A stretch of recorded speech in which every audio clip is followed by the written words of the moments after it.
Okay, moving on to the next segment of today's show. I think baseball is on thin ice, not just in terms of whether or not the season starts. They could come to an agreement. I mean, thin ice with its fans, where I think fans are in an increasing number, getting so frustrated by everything that has gone on in this ugly public negotiation that baseball is having, with more and more fans pushing the eject button on the ride and parachuting their way out of the whole thing because they're just so disgusted by the behavior of the owners and players.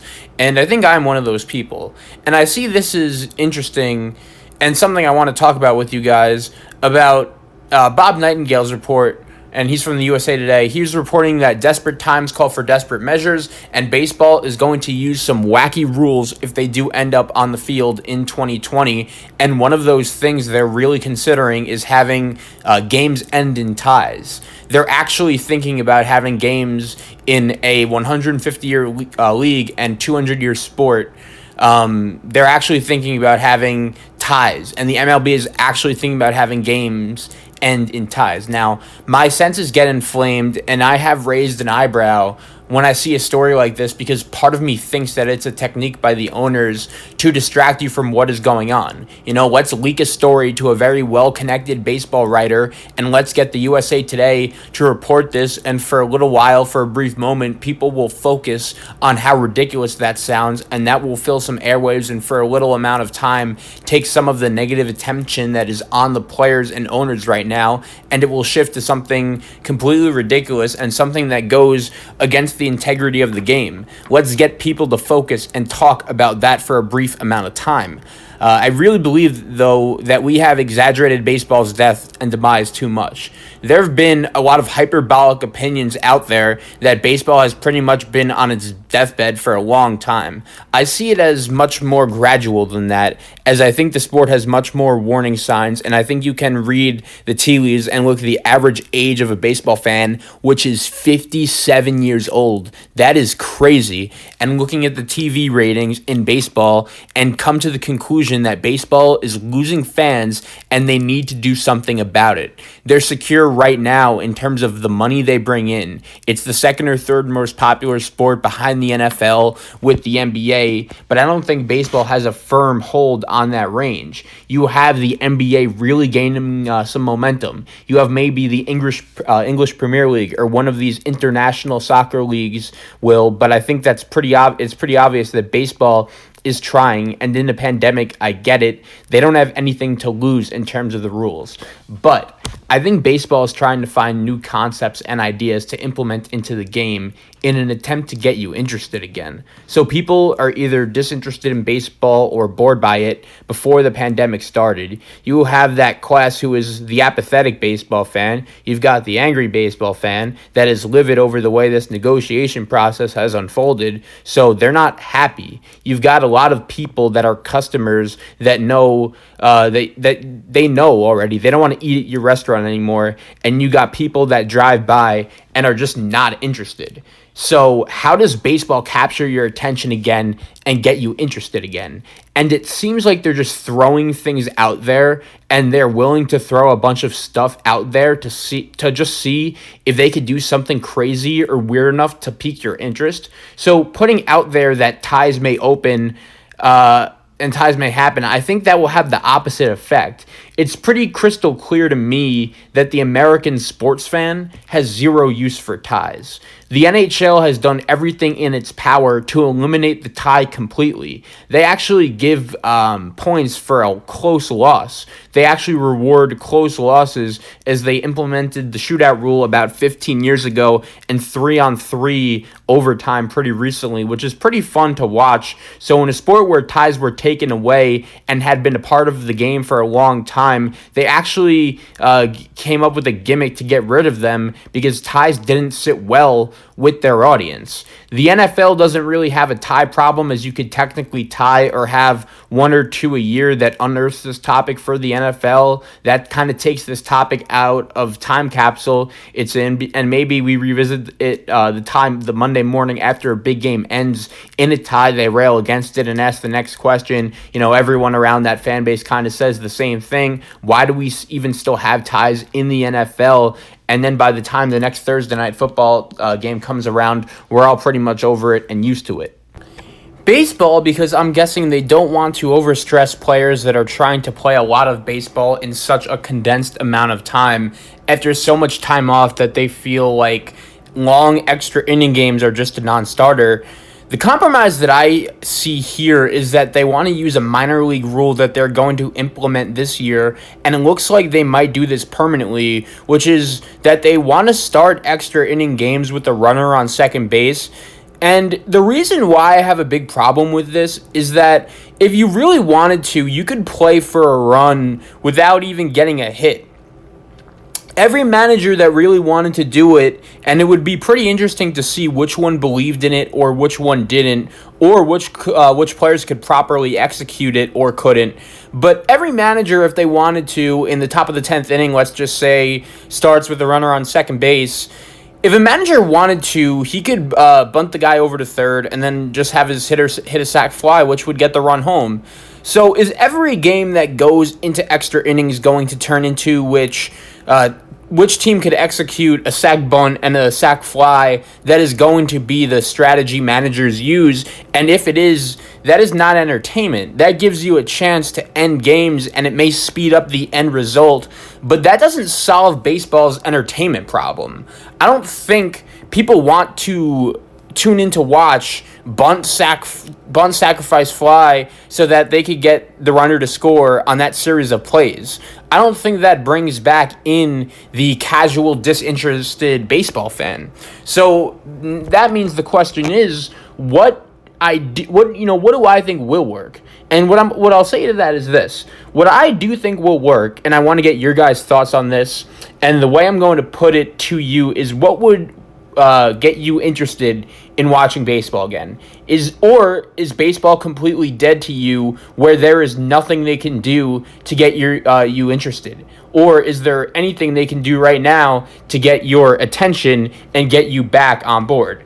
The owners want to expand the playoffs, and I think the players who don't share in baseball's revenue, as it's not a collective bargaining agreement that is manufactured where they split the money that comes in down the middle, and there's a salary cap and everybody gets an equal piece of the pie. They don't do it that way, and they're the only major sport league in the country that doesn't do it that way. So I think players are skeptical that if owners get all this money from the playoffs where players are not making full salary, I think players are nervous that the owners would just pocket a lot of this money.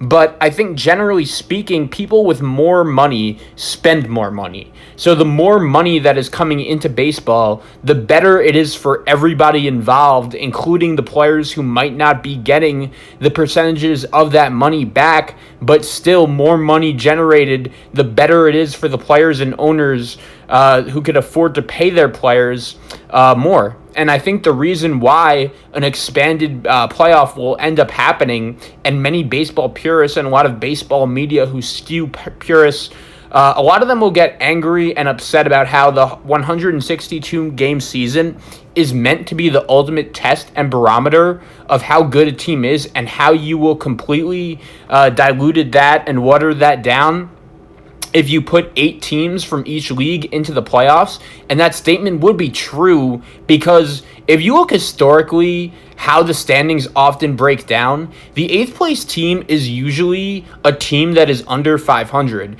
So you would be rewarding mediocrity, and in some cases you would be rewarding less than mediocrity, and in most cases you would be rewarding a below average team with an invitation to the playoffs.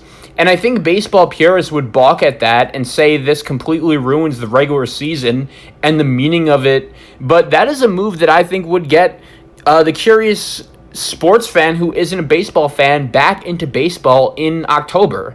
And it would do this. And this is the best way I think I could really describe it to you. The reason why expanding the playoffs, I think, would bring in a much more broader audience and improve ratings even up against football season is because I don't think there's anything that tops or that is more popular for the American sports fan than robust, wall-to-wall, winner-take-all, everything on the line sporting events. And so the comparison I'll make is the best part of the NCAA tournament, right? The part of March Madness that generates the most excitement and the most interest is not the Final Four or the national championship. By then, once you get to the national championship game, all you have is two fan bases who are still watching, the diehard college basketball fans like myself who are still watching, and that's really it. Unless there's some kind of incredibly compelling storyline like an undefeated team or a once-in-a-generation type player, you narrow your audience by the time you get to the national championship because you have eliminated 66 fan bases along the way. The NCAA tournament really does peak during the first 2 days, when everyone still has a shot, when everybody's bracket is still intact, and there's wall-to-wall basketball to watch. And so, if you have 16 teams make the MLB playoffs, you will have more than half of your league's fans still invested past the finish line or past the ending of the regular season. And the playoffs would be all day and all night affairs. And I'm not just saying this would be the case during the pandemic. I'm saying in normal times, if you had 16 teams make the MLB playoffs, you would have some day games, some night games, some 4 o'clock games, some 6 o'clock games that would start, around 1 p.m. and go all the way through 1 a.m. You'd have 12 hours of playoff baseball for about a week, maybe less, because who knows, maybe you really want to make it pressure packed so the first round is only a 3-game series. I think that would draw in casual sport fans the same way the Stanley Cup playoffs are at its best in the very beginning, when there are 16 teams, and in that sport, unlike the NBA, 8 seeds can win, favorites get upset pretty frequently, and it's very unpredictable, and there's a lot going on at once. So that, I think, of all the ideas that baseball is using to try to get you back in or to re-engage your prototypical angry baseball fan, right? I think the plan or the idea that works the best is to add playoff teams. I think everything else, from ties to universal DHs to changing extra inning rules, I don't really know how that captures anyone's attention on the outside of the baseball fan base or draws anyone back in. I feel like baseball needs to hug its fans again and do something or extend a massive olive branch to its fans and try to hook them back in. And I don't have an easy solution on how to make the on-field product better, but I think the format can go a long way by adding a ton of playoff teams. I could promise you the regular season will get diluted. I get it. And it will get watered down. But it's not like nationally regular season games are doing good ratings-wise anyway. They want to boost their playoff rankings, which are on the decline, and I think that would be the best way to do it. Add more. The question is, what would it take to get you back interested in baseball again? If you consider yourself the apathetic baseball fan or the angry baseball fan because of everything that has gone on in the last few months, what exactly can Major League Baseball do to get you back or to watch again? And that's what I'm asking you guys to end this segment, because I think it's a very interesting conversation to have. I don't think them changing the rules in terms of the actual game of baseball and the rules regarding how you decide a winner of a game is bringing anyone in. I know there was a documentary on last week about the 98 summer and how that really did help baseball recover from the 1994 strike, but I just don't really see how that could happen again right here. So I just think this is a topic for everyone to keep their eyes out on. I think it's a very fascinating conversation to have, and just something to keep an eye out on.